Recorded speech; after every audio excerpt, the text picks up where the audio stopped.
Mais où est passée Lina en l'espace de 20 minutes? Retraçons son parcours le samedi matin, jour de sa disparition.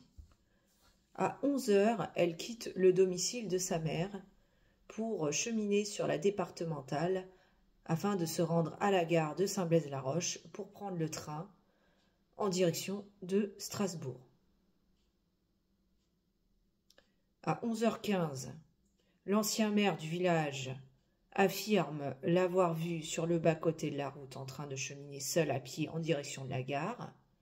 Il était lui-même en voiture et il a fait une petite course d'une dizaine de minutes.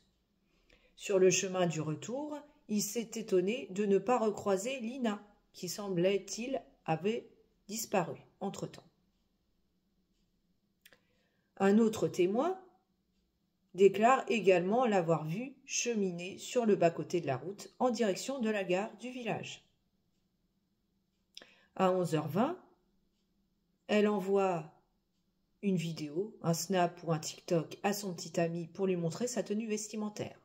Selon les dires de Tao, puisque le téléphone de Lina comme celui de Tao n'a pas été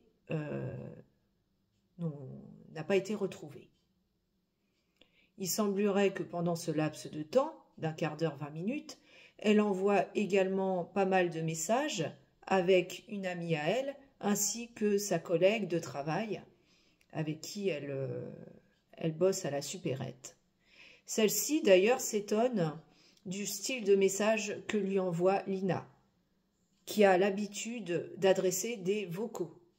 Or là, elle lui envoie des SMS courts avec de la ponctuation, chose qu'elle n'a pas l'habitude de faire. Et sa collègue s'en étonnera. À 11h22, son portable cesse brutalement d'émettre. À 11h30, un troisième témoin, en l'occurrence le voisin, le monsieur d'un certain âge, qui a l'habitude de fréquenter la supérette où travaille Lina, affirme avoir croisé Lina devant chez lui en voiture. Elle avait l'air, d'après lui, sereine et avait une attitude, un comportement normal. Elle lui aurait fait un geste de la main qu'il a interprété comme un coucou ou un salut. Et le conducteur à côté d'elle avait une barbichette. Chose importante, le véhicule se dirigeait en direction de Strasbourg, donc par la route, dans le sens opposé à la gare du village de Saint-Blaise-la-Roche. Question: